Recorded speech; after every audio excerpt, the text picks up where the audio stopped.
안녕하세요. 오늘도 와주셔서 감사드리고요. 바로 사연을 읽어보겠습니다. 안녕하세요.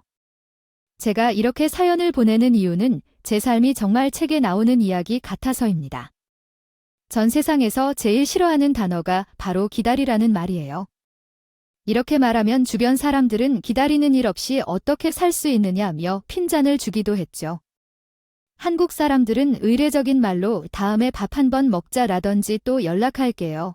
기다려주세요와 같은 인사말을 하게 되는데 그러한 말을 통해 다른 사람들이 저를 이해하기 어려워했죠. 하지만 제가 이 단어를 싫어하게 된 이유가 있어요. 그렇다고 주변 사람들에게 제 사정을 이야기하기는 싫어서 그냥 별난 사람으로 남는 선택을 종종 했었어요. 그래서 저는 사람들이 하는 기다리라는 말을 결코 믿지 않았어요. 혹시라도 듣게 되어도 겉으로는 그냥 알았다고만 했지만 속으로는 그 말을 절대 지킬 리 없다고 생각하곤 했죠. 한편으로는 무시한 일도 있었고요. 이렇게 제가 그 말을 흘려듣는 것을 넘어 무시하게 된 것에는 이유가 다 있어요.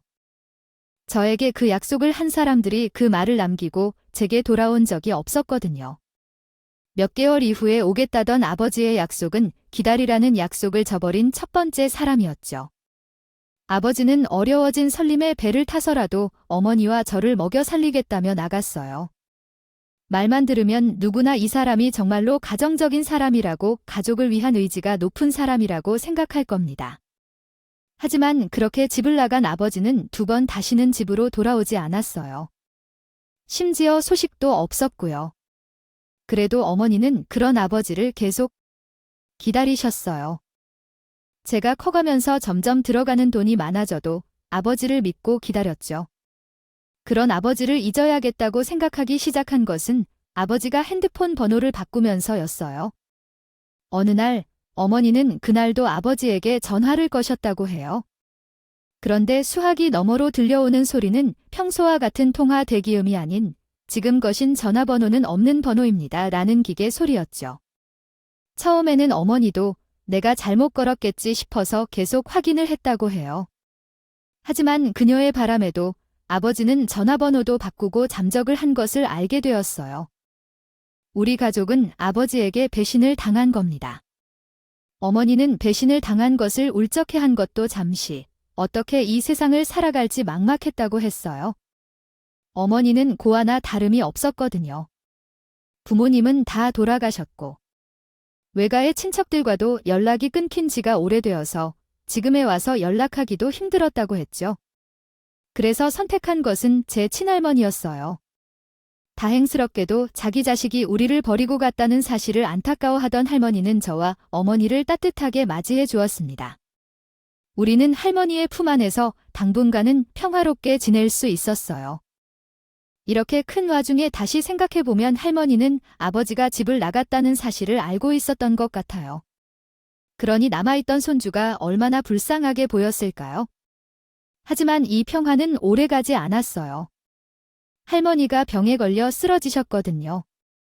풍은 언제 올지 모른다고 했던가요? 풍을 맞은 친할머니는 움직이는 일조차 힘들어지게 되었고 그런 할머니를 돌보는 사람은 우리 어머니밖에 없었죠. 어린 난 왜 우리 할머니는 계속 누워서만 보내야만 하는 걸까요? 하면서 생각하곤 했어요. 어린 나이였던 것을 생각하면 다른 사람은 다 움직이고 사는데 할머니는 누워만 있으니 신기했을 것 같네요. 어머니는 할머니를 돌보면서 힘든 일도 많았지만 할머니가 가지고 있던 최선으로 그나마 돈을 쪼들리는 생활은 하지 않았어요. 그래서 어린 저도 할머니 집에서 지냈을 당시의 기억은 행복한 기억이 더 많았어요. 그러나 할머니와 함께 보내던 단란한 시간도 그리 오래가지는 않았습니다. 바로 친척들 때문이었죠. 삼촌과 고모들은 할머니가 풍이 오고 아버지는 집을 나갔다는 사실을 뒤늦게 듣고서는 한 걸음에 할머니의 집으로 찾아오더군요. 전 오랜만에 만난 친척들이 정말 반가웠지만 찾아온 어른들의 목적은 우리 가족의 어려움이 아닌 돈이었어요. 그들은 할머니의 임종이 얼마 남지 않았다는 소식에 부랴부랴 달려온 그것이었어요. 아직도 기억이 나요. 그날 달려왔던 친척들이 엄마에게 한 소리가요. 먼저 삼촌은 이렇게 말했죠. 얘야, 내가 뭔데 우리 엄마 자손을 받으려고 들어?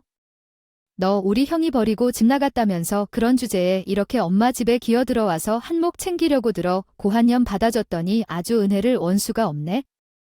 이런 식으로 엄마를 돌봤다고 재산 하나 챙길 수 있을 것 같아 절대 안 되지. 고모들도 이해철사라 삼촌의 말에 뒤어 소리쳤고요. 삼촌 말이 맞다. 너라 나는 정말 오만정이 떨어져 엄마가 이 지경이 되도록 우리한테 소식 하나 없이 조용해지네. 이 일에서 어미압이 없는 것들이란 대체 뭘 받아내고 싶어서 시키지도 않는 짓을 하고 와.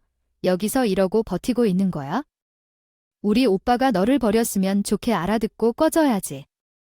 이제 남남이나 다름없으면서 맞아. 속 보이는 짓은 적당히 하고 짐 싸서 나가. 우리 엄마 재산이랑 여기는 우리가 알아서 잘 정리할 테니까. 언니랑 오빠 말처럼 넌 피로 이어진 우리 진짜 가족도 아니잖아. 여기네 자식은 우리 피를 이었으니 놔두고 집에서 당장 나가. 애네 보내기 어서 도와주세요.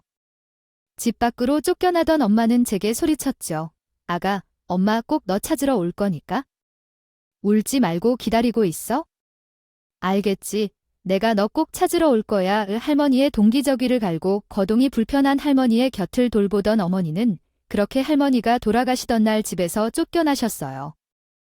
그들은 어머니가 할머니의 재산을 탐했다고 했지만 실상은 그게 아니라는 것을 어린 저도 다 알고 있었죠. 어머니는 집에서 쫓겨났지만 어떻게 알았는지 할머니의 장례식까지 찾아와서 빌고 빌었어요. 어린 제 앞에서요. 삼촌, 고모님들, 우리 이렇게 하지 말아요. 제가 무슨 재산이 가지고 싶어서 어머님을 돌봤겠어요. 그이가 집을 나가고 나서 저도 아이랑 같이 어떻게든 살아보겠다고 안 해본 일이 없습니다. 상황이 여의치 않았지만 그래도 살아보겠다고 저도 발버둥 쳤어요. 하지만 세상 일이 그렇게 쉽지 않다는 거 아시잖아요. 알맞아요.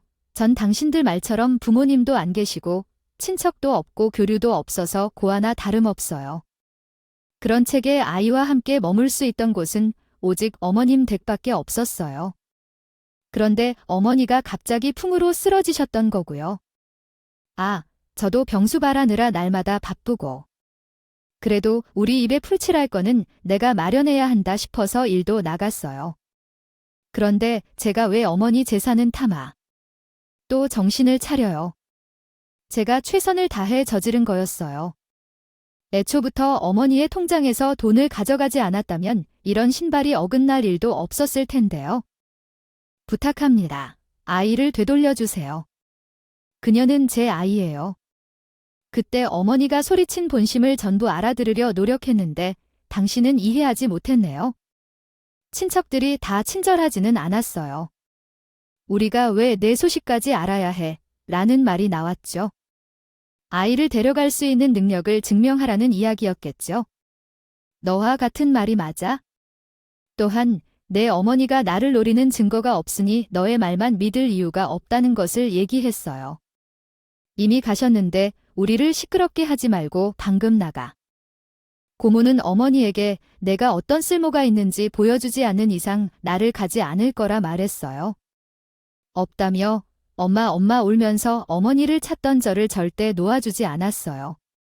옆에서 고모와 삼촌도 고모의 의견에 동조했고요. 어머니는 친척들에게 맨 공격을 당하면서도 오직 저를 바라보며 울부짖었죠. 아가, 엄마 말 잊지 마라. 엄마가 널 두고 가고 싶어서 여기서 가는 게 아니야? 그러니까 꼭 엄마를 믿고 기다려주렴. 저는 장례식장 이후로 어머니와 생이별을 하게 되었어요. 바로 친척들의 손에 의해서 말이죠. 한동안은 저도 엄마 하면서 울면서 어머니를 찾았어요. 하지만 이내 내가 이렇게 울더라도 어머니는 나를 찾아오지 않는구나 느끼게 되었죠. 그렇게 제게 기다려달라는 말을 싫어하게 된 두 번째 사건의 끝이 났습니다. 혼자가 된 제가 어떻게 지금까지 살아올 수 있었는지 예상하신 분들 있을까요? 할머니의 장례식이 끝나고 나서 친척들 사이에서는 누가 저를 키우냐? 마냐의 문제로 한참을 싸우셨죠. 그러다 결국에는 큰고모가 저를 맡아서 키우겠다며 제 다음 거처는 제 의사와는 상관없이 큰고모의 집이 되었고요. 그날 이후로 큰고모의 집에서 얼마나 많은 눈칫밥을 먹으면서 살았는지 모릅니다.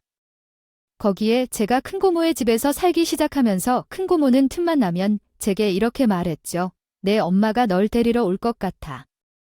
그녀는 너 따위는 관심도 없어. 걔는 미련 갖추지 말고 그냥 조용히 내 말 들으면서 살아. 내가 들은 바로 내 어미라는 사람은 이미 딴 남자하고 살림 차려서 잘 살고 있단다. 그 사람이랑 애를 안 가질 것 같아. 그리고 그 애가 태어나면 내가 눈에는 작이 나겠어. 그러니까 미련 따위는 버려라. 너도 이제 우리 집 식구로서 한 사람 몫은 다 해야 할 것 아니냐? 자기 앞가림 자기가 할 줄 알아야지. 당시 제 나이는 초등학생이었어요.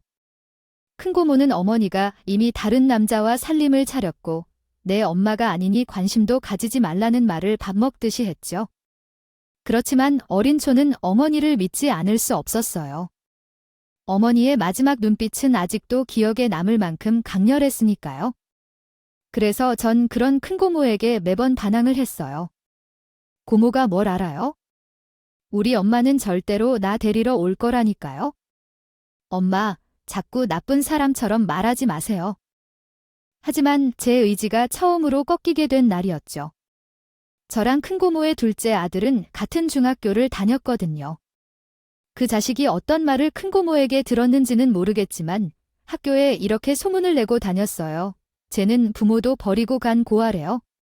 부모도 없이 자라서 우리 집에서 빌어먹고 있는 기생충. 그래서 맨날 용돈도 우리 엄마한테 빌면서 타서 쓰고 그 밥도 구걸해서 먹는데요. 자기 엄마가 본인을 찾으러 올 거라는 기대감에 사로잡힌 고와 아무런 희망도 없는데 매일매일 기도하면서 잘 안 돼요. 이 말은 거짓은 아니었어요. 전 어머니가 나를 찾으러 올 거라는 희망에 매일 기다리고 또 기다렸으니까요.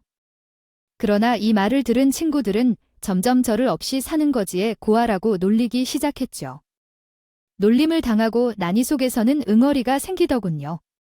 이 모든 일이 어머니가 날 두고 가서 생긴 것이라고 기다리라고 말하지만 않았으면 내가 당신을 기다리면서 이런 놀림을 당할 이유도 없을 거라고 말이죠. 전 처음으로 어머니란 사람을 미워하기 시작했어요.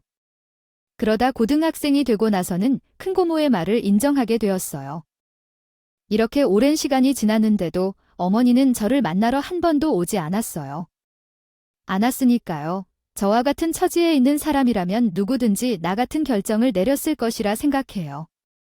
어렸던 저는 마음에 더 깊은 상처를 입었고 기다려라는 말은 제게 기다리지 마라.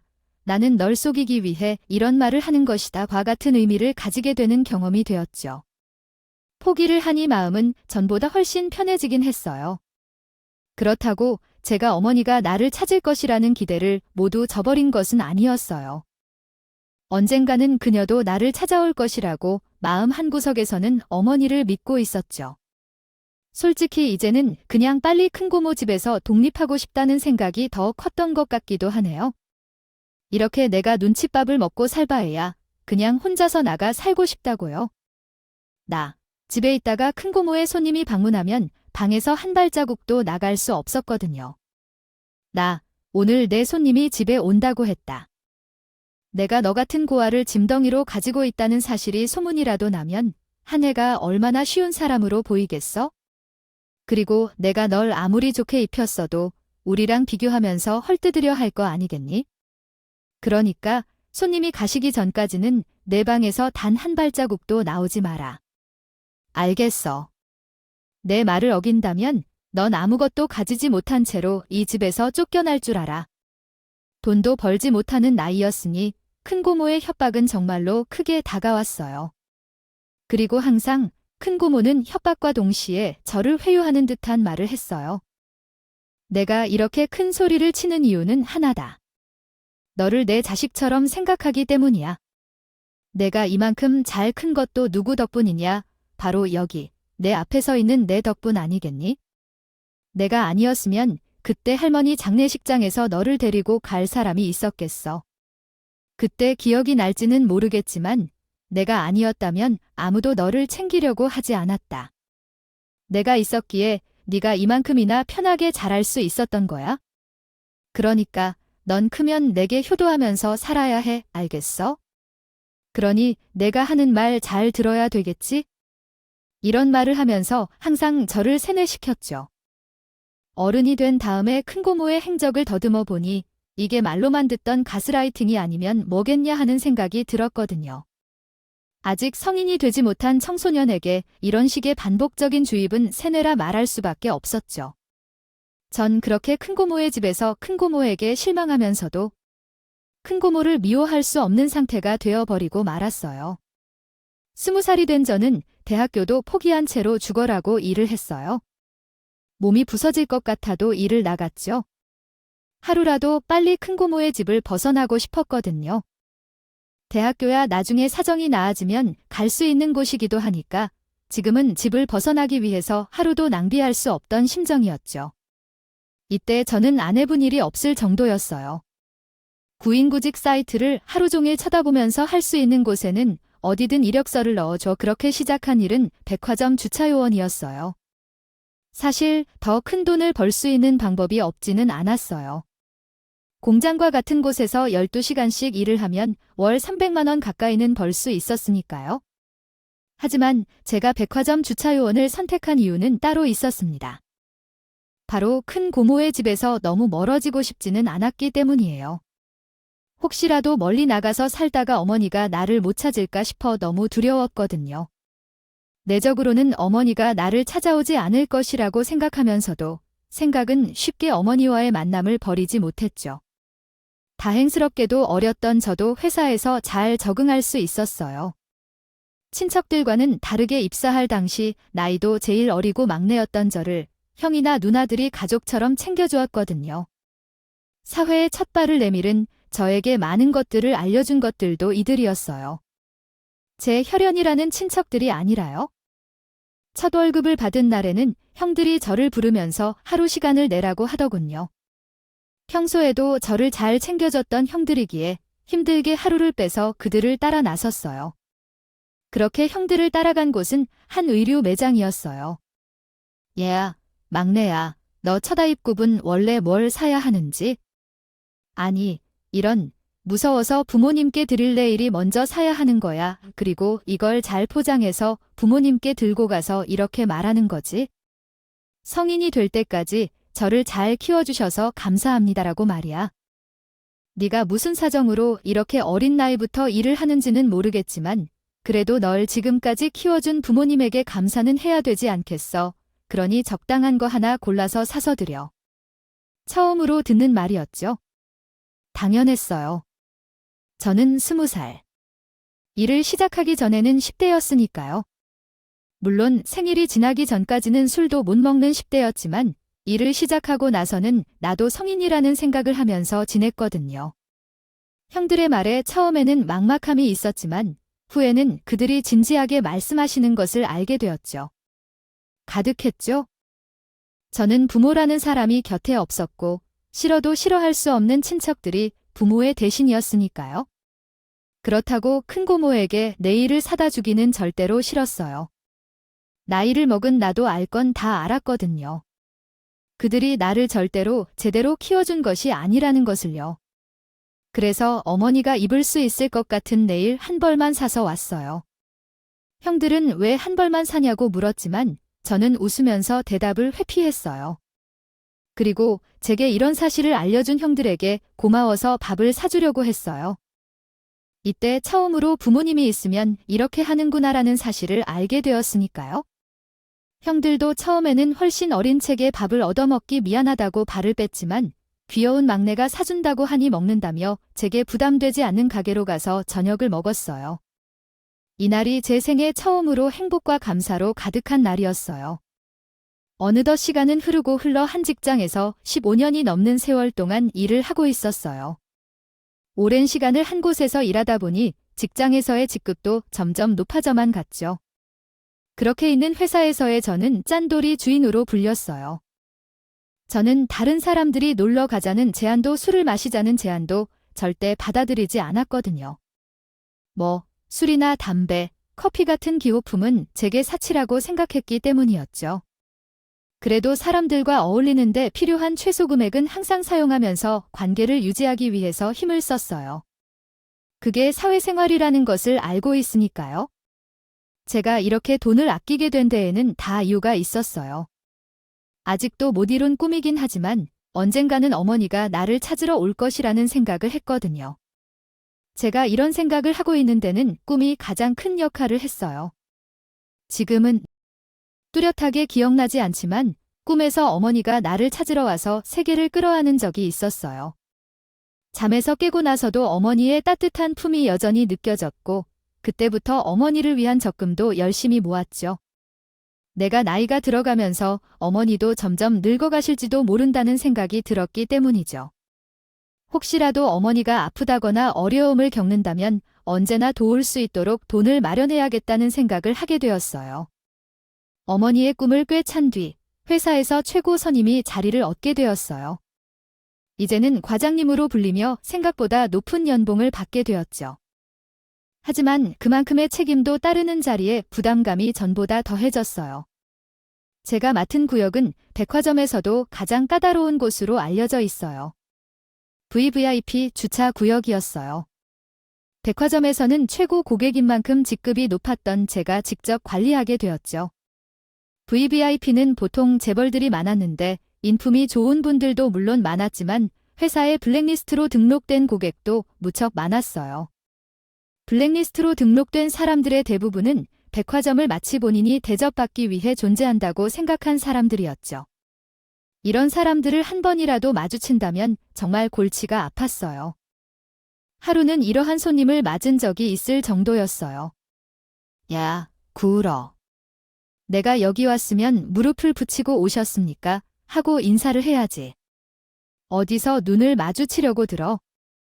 여기 백화점은 직원 교육을 이렇게까지 받게 못하나 이런 말은 거의 천사에 속할 만큼 수위가 낮은 말이고 더한 사람은 여기에 말하지도 못할 만한 사람들이요. 많았어요. 그 중에는 저를 노예처럼 부리길 원하는 사람도 있었죠. 얘야, 여기. 여기가 차라리가 좋네? 여기에다가 내 차 주차해놓고 차 안에 있는 쓰레기 다 정리하고 차 안도 깨끗하게 청소 좀 해놔라. 나갔다 오는 사이에 정리가 안 된다. 너 바로 회사에다가 클랜 거일 줄 알아들었으면 실세 이렇게 저를 청소하는 사람으로 만들려는 고객이 있을 때도 있었고 여직원 달리기는 좀 화나. 일단 나 잘 기억해둬라. 이따가 나중에 내가 내려오면 얼른 뛰어와서 내가 든 짐 들어야 하니까. 너희 직원들이 월급 받을 수 있는 이유가 뭐겠어? 다 나 같은 사람이 있기 때문 아니겠어?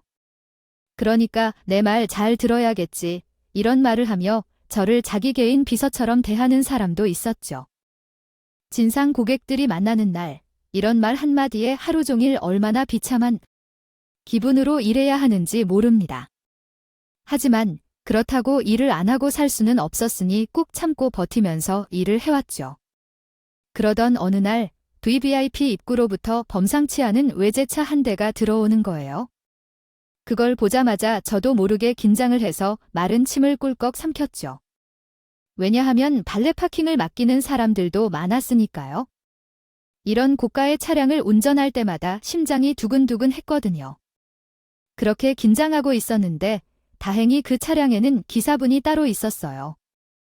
한숨을 내쉬면서 주차장을 돌아보려고 다른 곳으로 걷고 있는데 고요한 주차장 사이로 끼익 무언가 긁히는 소리가 들리더군요.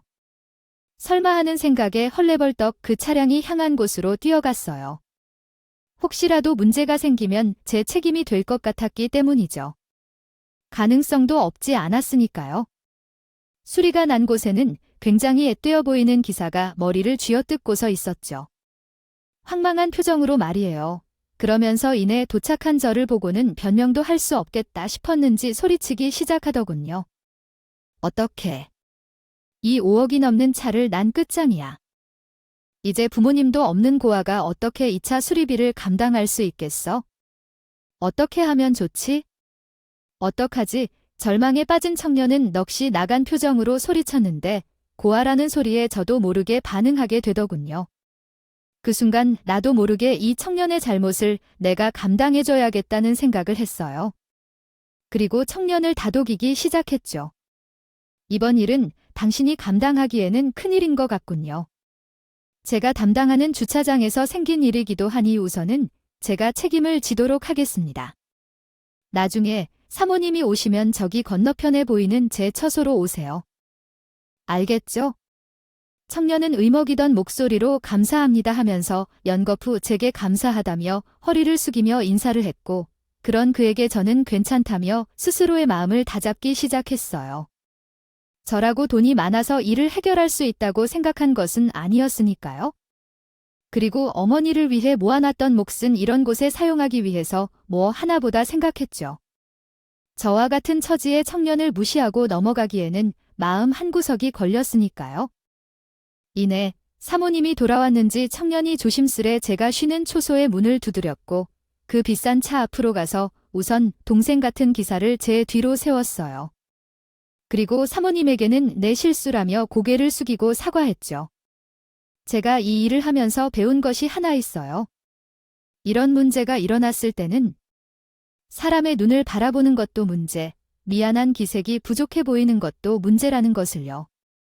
그래서 사모님 얼굴조차 쳐다보지 않은 채 냅다 고개를 숙인 채 그녀가 내릴 말을 기다렸어요. 생각보다 큰 일이었기에 차라리 정수리를 보이면서 그녀의 화가 풀릴 때까지 기다리는 게 더 현명하겠다 싶기도 했고요. 하지만 정말로 비싼 차였기에 긁힌 자국을 본 사모님은 화를 참지 못하겠는지 그 자리에서 바로 소리쳤습니다. 이렇게 비싼 차를 무슨 강단으로 이런 짓을 저지른 거죠? 당신이 이 차의 수리비를 감당할 수 있겠어요? 이런 돈도 얼마 안 줄 것 같은 일을 하면서요. 그래도 처음에는 말로만 이야기를 시작했어요. 하지만 소리를 쳐도 화가 풀리지 않는지 그녀는 이내에 손을 올리려고 했죠. 그녀의 움직임에 저는 고기를 들어서 맞아주려고도 했어요. 한 대. 맞으면 대부분 화가 조금이라도 누그러지곤 했거든요. 다 앙심 같은 하차는 직업을 가진 사람은 꿈도 못 꿀 차예요. 이거 수리하는 데만 해도 몇 개월이나 걸리는 줄 알아요. 한국인은 부품도 없는 차여서 외국에서 메케닉 불러와야 되고 푸푸도 받아야 된다고요. 손을 올리면서 소리치던 그녀는 제가 고개를 들자 말을 멈추고는 누그러진 듯한 목소리로 제 현재 상황을 자세하게 캐묻더군요. 왜 그녀가 나의 사정을 알고 싶어 하는지는 모르겠으나 생각보다 일이 쉽게 풀리겠다는 생각에 그녀의 물음에 쉽게 대답해 주었어요. 내가 큰 소리를 쳐서 미안했어요. 생각해보니 당신이 이 차의 수리비를 감당하기는 어렵겠군요. 그래서 말인데 당신 혹시 이 일을 감당할 만한 가족은 있나요? 아니면 먼 친척이라도 혹시 결혼은 하신 상태인가요? 한 집의 가장이라면 이런 일에 끼어들지 않아야 해요. 본인의 궁금한 점을 물으면서도 가벼운 훈육을 하려는 그녀의 말에 저는 덤덤하게 답했죠. 사모님이 미안해할 일은 아닙니다. 제 잘못이니까요. 저는 고아입니다. 저를 대신해 이 일을 해결해 줄 가족은 없어요? 친척들도 마찬가지입니다. 친척들이 있다고 해도 이런 큰 일이라면 누구도 앞장서 주지 않을 겁니다. 그리고 마지막으로 저는 미혼입니다. 제가 책임질 가정은 없어요. 제가 할 수 있는 선에서 최대한으로 금액을 준비해 보겠습니다. 제 말을 듣던 사모님은 갑자기 입을 막으며 밖으로 달려나가더군요. 마치 갑자기 속이 아픈 사람처럼요. 그런 그녀를 혼자 두기엔 싫어서 저도 그녀의 뒤를 졸졸 쫓아갔어요. 쫓아가면서도 드는 생각은 일이 잘못되면 어떻게 해야 하는지였어요. 무릎이라도 꿇으면서 빌어야 하나, 아니면 내가 가진 돈 전부를 말하고 호소를 해야 하나? 별의별 생각을 다 해봤지만 제 입에서 나온 소리는 단 한마디였어요. 바로 죄송합니다요. 저의 말이 모든 의미를 담고 있었으니까요. 그런데 갑자기 뛰어가던 사모님이 서로 깨울다 저를 보면서 소리치는 거예요. 놀란 저는 눈만 동그랗게 뜨고 그녀의 말을 듣고 있을 수밖에 없었어요. 죄송하기는 뭐가? 죄송하다는 거야? 여기서 죄송한 사람이 왜 너라고 생각해? 그리고 내가 왜 고아야? 너한테는 가족이 있잖아. 엄마라는 가족이 있잖아. 내가 너를 얼마나 찾았는지. 아니, 내가 빨리 못 찾아서 이렇게 너를 바라보며 목조차 없는데? 그런데 왜 자꾸 내가 죄송하다고 말하는 거야?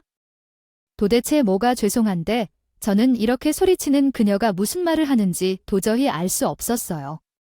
생존 기다려도 볼 수 없었던 어머니가 있다는 사실을 오늘 처음 본 여자가 어떻게 아는 것인지 혼란스러웠거든요. 그러던 중 그녀가 내 팔을 잡으며 다시 소리쳤어요. 내가 내 엄마야? 내가 바로 내 엄마라고. 내 아들, 내가 너무 늦어서 미안해. 내가 더 미안해. 너를 한 번에 알아보지 못해서 미안해. 내가 이렇게 살고 있다는 것을 알았더라면, 아니, 내가 한 번이라도 너를 여기서 마주쳤더라면, 너를 이렇게 늦게 찾을 일은 없었을 텐데.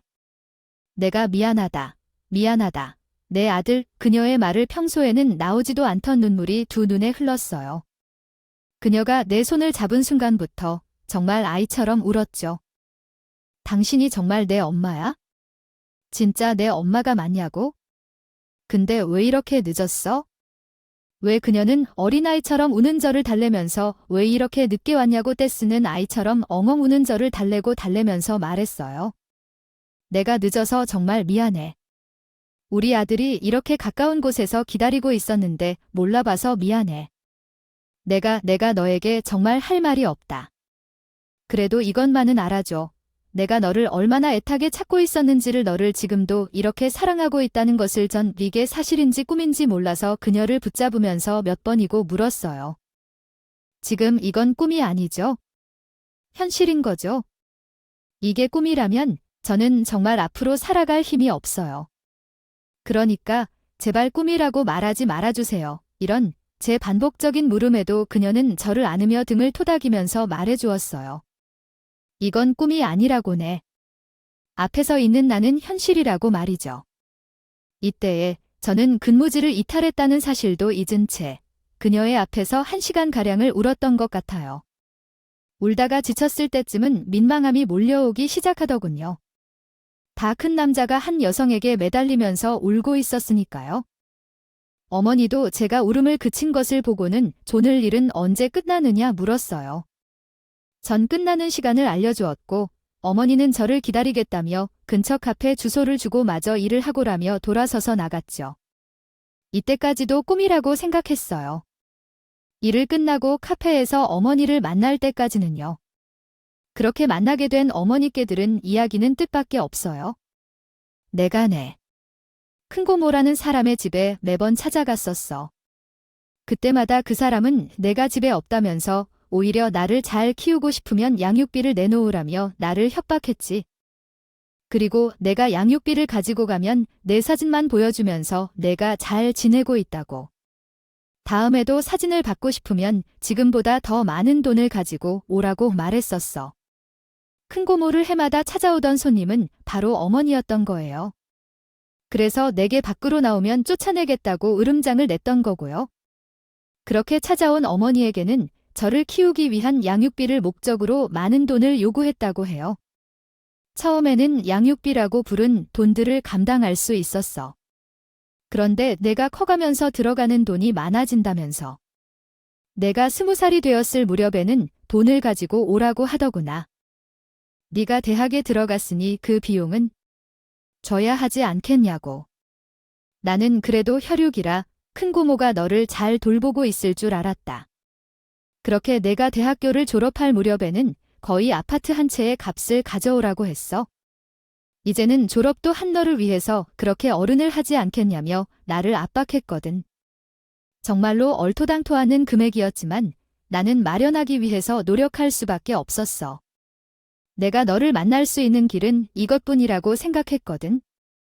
너를 만나고 지금까지 생각해보니 자식이라고는 너 하나밖에 없는 내게 혈육이라고는 너 하나인 내 처지를 알고 있었으니 이렇게 협박을 한 것 같구나. 큰 고모는 저를 빌미로 어머니에게 엄청난 돈을 가져가고도 어떻게든 더 돈을 뜯어내기 위해서 많은 이유를 붙였다고 했어요. 어머니가 저를 학교로 찾아오거나 했다면 만났을 수도 있었겠지만 고모는 고3 때까지 매번 등하교를 직접 시켜줬기에 그 누구도 만날 수 없었죠. 그러던 어느 날 네 큰 고모가 갑자기 전화가 왔었어. 갑자기 온 전화에 혹시나 하는 생각에 얼른 받았고 나는 내가 갑작스럽게 외국으로 나갔다는 소리를 듣게 되었지. 그 뒤로는 내 소식을 전혀 알 길이 없어졌고 내가 너를 찾기 위해 얼마나 많은 인력을 사용했는지 알면 너도 내 노력을 알아줄까? 난 살면서 단 한순간도 너를 잊은 적이 없어. 그것만은 네가 알아줬으면 해. 어머니는 제가 해외에 나갔다는 소식에 국내가 아닌 해외를 찾아서 헤맸다고 했죠. 그러다가 한국으로 들어왔고 들어와서도 어떻게든 절 찾기 위해 노력했다고요. 30년이라는 시간이 지나고 이렇게 만나게 된 것도 엄청난 행운이라고 했어요. 어머니가 여태 한순간도 잊지 않으셨다고 저를 찾아와서 제가 지금까지 헤매었던 사실이 제 가슴을 뭉클하게 했어요. 아까 내가 고아라고 했을 때 이 엄마는 가슴이 찢어지는 줄 알았다. 어떻게 부모가 자식을 버릴 수 있겠니? 내 입으로 그 말이 나왔다는 것은 다 내가 못난 탓이겠지? 어머니는 제가 고아라고 생각하며 살았다는 사실에 수많은 죄책감을 느낀 듯 했어요. 그런 어머니를 안고 저는 다시 눈물을 흘릴 수밖에 없었어요. 어머니도 우는 저를 안고는 함께 울었죠. 그리고 우리는 어머니가 현재 살고 있는 집으로 함께 향했어요. 그렇게 도착한 어머니의 집에는 대문을 들어서자마자 보이는 것들이 있었어요. 바로 돈 대신으로 받았다는 제 사진들이었습니다. 제 사진으로 가득한 모습을 보고 다시 눈물을 흘렀고 그런 저를 데리고 그녀가 향한 곳은 방이었어요. 여기는 내 방이야. 내가 너를 생각하면서 이것저것으로 꾸미다 보니 이렇게 되었지. 이때 깨달았어요. 그녀는 평생 나를 생각하며 살았구나. 나는 버림을 받은 것이 아니었구나. 그리고 들어보니 같은 상황의 노인 친구도 근처에 살고 있다고 하더군요. 그렇게 서로 의지하면서 사업도 함께 했고 어머니와 집 자동차도 같이 쓰면서 지내는 중이라고 해요. 그녀는 아들이 아닌 딸을 잃어버렸다고 해요. 전 어머니를 만난 날부터는 어머니와 함께 살면서 매일이 행복한 시간을 보내고 있습니다. 얼마나 행복한지 어머니가 해준 밥으로 찌운 살에 무려 7kg가 넘을 정도예요. 행복에 불어난 살이라 그런지 주변에서도 그런 제 모습이 전보다 훨씬 보기 좋다고 하더군요. 또 요즘에는 근처에 사는 이모의 일까지 한마음으로 도와드리고 있어요. 30년 만에 만난 우리를 보고는 이모도 희망을 잃어버리지 말라고 해요. 언젠가는 이모의 딸까지 찾아서 함께 살 날이 오지 않겠어요. 제 기관 이야기를 끝까지 들어주셔서 감사합니다. 세상에 저와 같이 부모와 생리별을 한 사람들도 많을 것이고 그들을 찾고 싶어하는 사람도 많을 거예요. 그래서 그들에게 말하고 싶어요. 저처럼 끝까지 포기하지 말라고요. 언젠가는 인연을 찾을 수 있을 것이라고 말이에요. 그리고 저와 엄마에게 30년이 넘는 세월 동안 가슴 아프게 했던 고모에게는 이 시시비비를 따지지 않기로 했어요. 어쨌든 저를 키워주신 분이었으니까요. 참 씁쓸한 관계로 끝이 난 것 같아 아직까지도 말로 표현할 수 없는 감정이 되긴 합니다. 고모도 언젠가는 본인이 잘못했던 일들을 반성하는 날이 오겠죠? 오늘도 끝까지 함께 해주셔서 감사하고요. 다음 영상으로 또 찾아뵙겠습니다.